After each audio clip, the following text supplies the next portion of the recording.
Hi friends, இது உங்கள் இல்லத்தரசி channel. இன்னைக்கு நாம முட்டைய கடலை மாவையும் யூஸ் பண்ணி எப்படி ஆம்லெட் செய்யறதுன்றத பத்தி இந்த வீடியோல பார்க்கலாம். வீட்ல ஒரு 3 முட்டை தான் இருக்கு. ஆனா நிறைய ஆம்லெட் வேணும்னு நினைச்சீங்கன்னா இந்த மெத்தட் யூஸ் பண்ணி நீங்க செஞ்சு பாருங்க. கண்டிப்பா இது உங்களுக்கு ரொம்பவே பிடிக்கும். இதுக்கு என்னென்ன பொருட்கள் தேவைன்னு சொல்றேன் பாருங்க. ஒரு 3 முட்டையை எடுத்து உடைச்சு வச்சிருக்கேன். ஒரு முட்டைக்கு 2 டீஸ்பூன் அளவுக்கு கடலை மாவு எடுத்துருக்கேங்க. இப்போ நான் 3 முட்டைன்றதுனால 6 டீஸ்பூன் அளவுக்கு கடலை மாவு எடுத்திருக்கேன். ஒரு பெரிய வெங்காயம் பொடியா கட் பண்ணி வச்சிருக்கேன். கொஞ்சம் கருவேப்பிலை, கொஞ்சம் கொத்தமல்லி இலைகள், ஒரு துண்டு இஞ்சி, ஒரு பச்சை மிளகாய் எடுத்து கட் பண்ணி வச்சிருக்கேன்.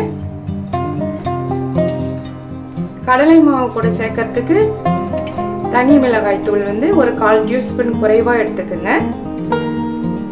தேவையான அளவுக்கு உப்பு சேர்த்துக்கலாம். கடலை மாவை நம்ம கொஞ்சம் கொஞ்சமா தண்ணி ஆட் பண்ணி கட்டி இல்லாம குழைச்சிக்கலாம். ரொம்ப தண்ணியா கலந்துடாதீங்க. ஒரு பஜ்ஜி மாவு பதத்துக்கு கொஞ்சம் கொஞ்சமா தண்ணி ஆட் பண்ணி கட்டி இல்லாம நல்லா கலக்குங்க. அது மாதிரி கரைச்சிக்கோங்க. முட்டையையும் நல்லா அடிச்சுக்குங்க. ரொம்பவே இது டேஸ்ட் கொஞ்சம் வித்தியாசமா இருக்குங்க.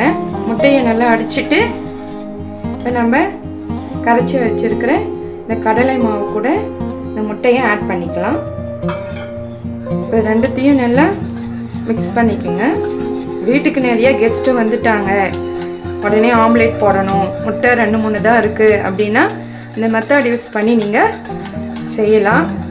தனி மிளகாய் தூள் ஒரு 1/4 டீஸ்பூன் குறைவாகவே நான் போடுறேங்க. இப்போ நம்ம நறுக்கி வச்சிருக்கிற இந்த ஆனியன், பச்சை மிளகாய், இஞ்சி, இந்த கருவேப்பிலை, கொத்தமல்லி இலைகளை நம்ம வானலில் ஓரளவுக்கு கொஞ்சம் வதக்கிக்கலாம். அடுப்பு பற்ற வச்சு கடாய் நல்லா ஹீட் ஆனதும் கொஞ்சமாக ஒரு ஆயில் விட்டுக்கு. ஆயில் நல்லா ஹீட் ஆனதும் நம்ம பொடியாக நறுக்கி வச்சிருக்கிற ஆனியன்லாம் ஆட் பண்ணிக்கலாம். ஓரளவுக்கு கொஞ்சம் மீடியமாக வதங்கினதும் நம்ம இதை ஆற வச்சு முட்டை கூட ஆட் பண்ணிக்கலாம். ஓரளவுக்கு வதங்கியிருக்கு. ஆனியனோட பச்சை ஸ்மெல் போகிற அளவுக்கு கொஞ்சம் வதக்கியிருக்கேன். போதுங்க. இப்போ அடுப்பு ஆஃப் பண்ணிடலாம். இது ஒரு 2 நிமிஷம் ஆறட்டும். அதுக்கப்புறமா நம்ம முட்டை கூட ஆட் பண்ணிக்கலாங்க. வதக்கி வச்சிருக்கிற இந்த ஆனியனை நம்ம இப்போ ஆட் பண்ணிக்கலாம். நல்லா கலந்து விடுங்க. இதில் நம்ம இப்போ எல்லாமே ஆட் பண்ணியாச்சு. இன்னும் சால்ட்டு மட்டும் சேர்க்கலை. இப்போ தேவையான அளவுக்கு உப்பு சேர்த்துக்கலாம். தோசை மாவு பதத்தில் இருக்கு பாருங்க. இந்த ஸ்டேஜில் தான் இப்போ நாம் ஆம்லேட் ஊற்ற போகிறோம். அடுப்பை பற்ற வச்சு ஒரு தோசைக்கல் வைங்க. கல் நல்லா ஹீட் ஆகிடுச்சு. கொஞ்சம் ஆயில் தடவிக்குங்க. இப்போ நாம் ஒரு குழி கரண்டியால் முட்டையை கொஞ்சம் கொஞ்சமாக ஊற்றுங்க.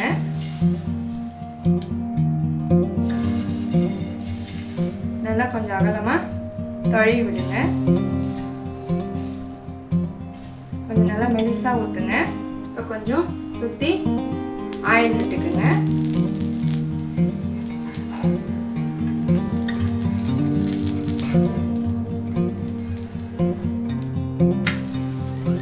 பாருங்க, நல்லா கோல்டன் ப்ரௌன் கலருக்கு வந்திருக்கு. திருப்பி போட்ட பிறகு ஒரு 2 டிராப்ஸ் அளவுக்கு ஆயில் விட்டுக்குங்க.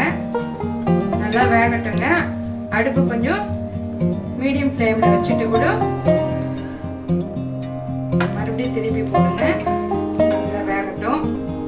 நல்லா மாறி மாறி திருப்பி போடுங்க. இப்போ நல்லா வெந்துருச்சு. எடுத்துக்கலாம். எவ்வளோ நல்லா கோல்டன் ப்ரௌன் கலரில் எடுத்துருக்கேன்.